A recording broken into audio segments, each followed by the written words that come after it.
ఎప్పుడైనా ఎక్కడైనా మీ చేతిలోనే వార్తా ప్రపంచం. మీ మొబైల్లో, మీ కంప్యూటర్లో, మీ టీవీలో. సాక్షి టీవీ డిజిటల్ ప్రసారాల కోసం లాగిన్ అవ్వండి www.youtube.com/sakshi-tv. Subscribe Sakshi TV YouTube channel.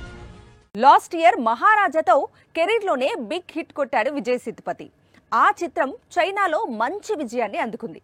మహారాజా విజయంతో బాగా మారిపోయాడు సేతుపతి.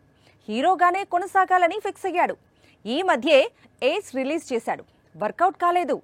గత వారం మరో మూవీ విడుదలైంది. కానీ సూపర్ హిట్ అయింది అని చెబుతోంది కోలీవుడ్. గత శుక్రవారం తమిళంలో విడుదలైంది విజయ్ సేతుపతి, నిత్యా మీనన్ నటించిన తలైవన్ తలైవి చిత్రం. కుటుంబ కథా చిత్రాలు తీయడంతో మంచి గుర్తింపు తెచ్చుకున్న పాండిరాజ్ ఈ చిత్రాన్ని తెరకెక్కించాడు. సినిమా రిలీజ్ అయిన మొదటి ఆటతోనే పాజిటివ్ టాక్ తెచ్చుకుంది. ఇంకేముంది, ప్రస్తుతం తమిళనాట భారీ వసూళ్లను కొల్లగొట్టడం ప్రారంభమైంది. తమిళ వర్షన్ ఆల్రెడీ 40 కోట్లు దాటడంతో ప్రస్తుతం ఈ చిత్రాన్ని తెలుగులో రిలీజ్ చేసేందుకు రెడీ అవుతున్నారు. తెలుగు వర్షన్ కు సర్ మేడం అనే పేరును ఖరారు చేశారు. ఈ మూవీకి సంతోష్ నారాయణ్ మ్యూజిక్ కూడా ప్లస్ అయింది. ఈ ఏడాది మరోసారి టాలీవుడ్ కు వస్తున్నాడు విజయ్ సేతుపతి. ఈసారి పూరి మూవీలో హీరోగా కనిపించబోతున్నాడు. ఉప్పెన, మైకెల్ మూవీస్ లోని పాత్రలాంటివి కాకుండా ఈసారి పూరి అండతో హీరోయిజం చూపించబోతున్నాడు. ఇందులో హీరోయిన్ గా సంయుక్త నటిస్తోంది. టబు లేడీ విలన్ గా కనిపించనుందని సమాచారం. ఈ ఏడాది క్రిస్మస్ కు ఈ చిత్రాన్ని విడుదల చేయాలనుకుంటున్నాడు పూరి.